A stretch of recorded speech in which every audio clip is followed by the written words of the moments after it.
அனைவருக்கும் வணக்கம். இன்னைக்கு ஸ்ரீகள் லெட்டர்ஸ் கிச்சனில் தீபாவளிக்கு ஸ்பெஷலாக இன்றைக்கி முதல்ல ஸ்வீட் ஆரம்பிப்போம். வாங்க பூந்தி லட்டு எப்படி செய்யறதுன்னு பார்க்கலாம். இதுக்கு 1 கப்பு மாவு எடுத்துருக்கேன், கடலை மாவு. அதுக்கு 1½ கப்பு சீனி. இது 2 கப்பு எடுத்துருக்கோம்னா 1 கப் எடுத்துக்கோம்னா அரை கப்பு தண்ணி வைக்கணும். சீனிக்கு தண்ணியால் ஊற்றிடுவோம். சீனி மூழ்கி அளவுக்கு இருந்தால் போதும். அடுத்து எண்ணெய் ஊற்றி வச்சுருக்கேன். மாவை கரைச்சிட்டு பார்க்கலாம். இந்த மாதிரி தனியாக கரைச்சிக்கிட்டு கொஞ்சம் லேசாக கட்டிக்கிட்டே இருக்கும். அதை வடிகட்டிடணும். வடிகட்டினோன்னா உங்களுக்கு பூந்தி நல்லா வரும். அப்படியே வடிகட்டி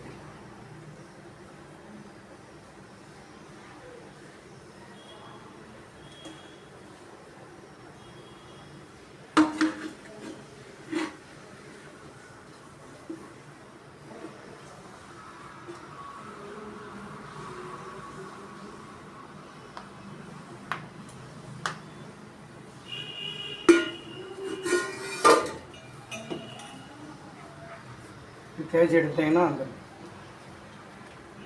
பூஜை போன போல பார்க்கணும்.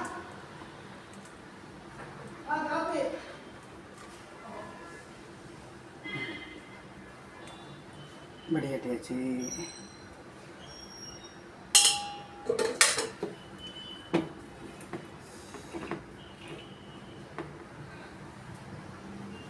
என்ன அடுப்பில் ஊற்றி வச்சுருக்கேன்.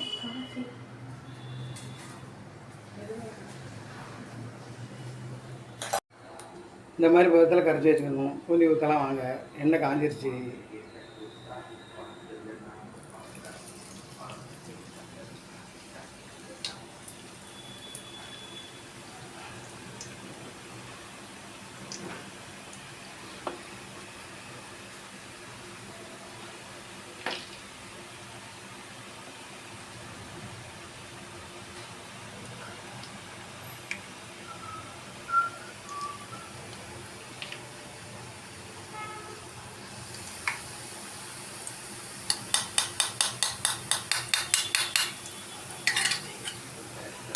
ஒரு தடவை இப்படி வளைச்சி விட்டுருணும். எடுக்கும்போது காட்டுறேன். இந்த மாதிரி எடுத்து பார்த்தீங்கன்னா இந்த மாதிரி கிறிஸ்பாக இருக்கணும். அப்போ தான் நல்லாயிருக்கும். பூந்தி எல்லாம் பொரிச்சிட்டு பார்க்கலாம். மாவு வந்து நல்ல கண்டிப்பாக வந்துருச்சு. இன்னும் முதல்ல நம்ம பூந்தியை போட்டுடலாம். அடுப்பை ஆஃப் பண்ணிடலாம். முந்திரி பருப்பு வறுத்து வச்சுருக்கேன். நெய்யில் வறுத்து வச்சுருக்கேன்.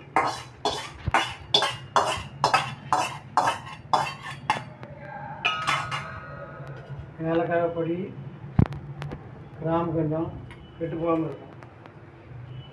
ஏலக்காய் மாவில் போட்டுக்கலாம்.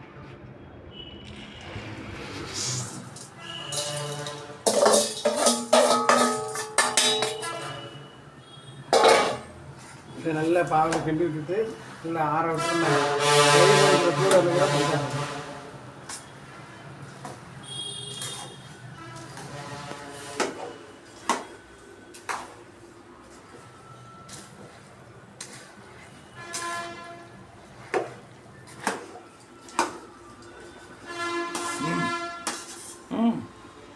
ஆறட்டும் பார்க்கலாம். ஆற விட்டு எப்படி இருக்குன்னு கட்டு விட்டும்போது காமிச்சு ஊற்றிட்டு இன்னொரு தடவை கிண்டி விட்டுலாம். 2-3 தடவை கிண்டி விட்டு நல்லா கை பொறுக்கிற சூடு வந்து கூட பிடிச்சா போகணும். பிடிக்கும் போது காமிங்க.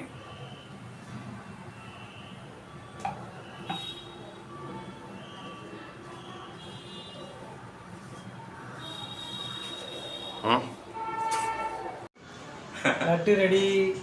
எல்லோரும் சாப்பிடுவாங்க. சேனல் பிடிச்சா சப்ஸ்கிரைப் பண்ணுங்கள், லைக் பண்ணுங்கள். ஒவ்வொரு பலகாரமாக காமிக்கிறேன். நீங்களாம் தீபாவளி நல்லபடியாக கொண்டாடுங்க. நீங்களாம் என்னென்ன பலகாரம் செஞ்சீங்கன்னு கமெண்ட் பண்ணுங்கள். பாய். அடுத்த வீடியோவில் சந்திப்போம்.